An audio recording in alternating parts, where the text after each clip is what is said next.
joining us is Kerala Governor Arif Mohammad Khan on a subject that has been exercising just about everyone, from the public to the intelligentsia and of course to the political class.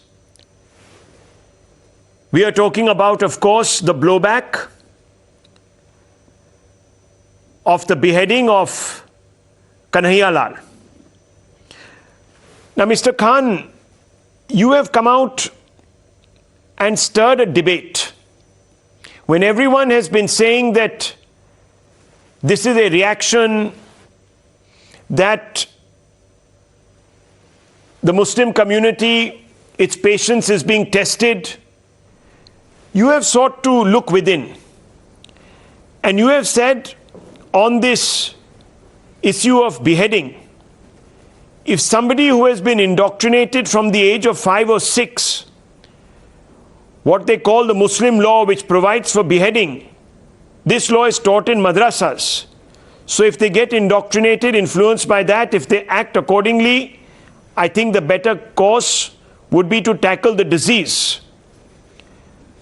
Sir, why have you spoken about this in this manner? Rahul ji, I have not spoken like this in this manner now. It was in 2008 when Deoband had organized a conference against terrorism in Delhi. I had written to them, I had welcomed this conference, and I had written to them that you have spoken against terrorism, but what you are teaching as part of your syllabus is something which promotes radicalization. And I had quoted from the books which are on their syllabus. The book says,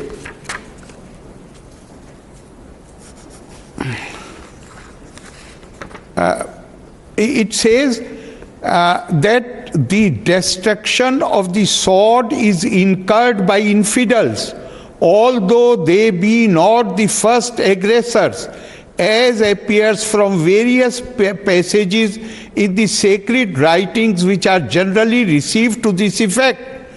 And then this is on page 41, volume 2 of the book, which is a part of their syllabus.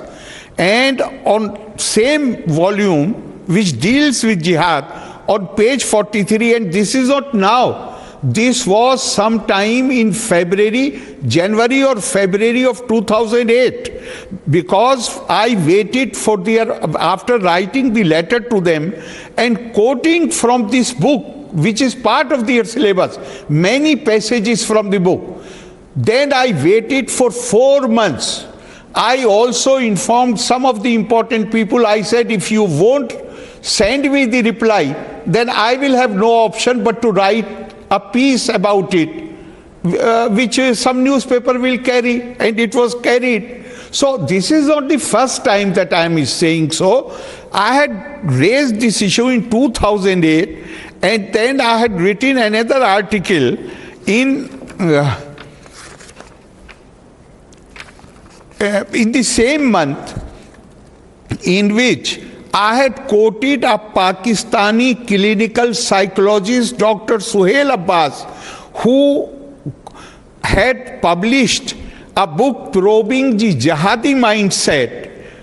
And in his book, which was based on interview of 517 mujahideen who were arrested by the Afghan government and later on handed over to the Pakistan, they were lodged in 2 different jails. And Suhail Abbas had conducted individual interviews with them, and his conclusion in the book was, the name of the book is Probing the Jihadi Mindset, and conclusion was that 90% of these 517 mujahideen, they are direct product of the madrasas, and rest were their sympathizers. So there is some basis, there is some evidence. And then there is another point which bothers me, and that is that the Indian Constitution Earlier it was part of the directive principles, now it is part of the fundamental rights. It is the fundamental right of every child and any child to receive broad-based education till the age of 14. You can't give the child before 14 any specialized education.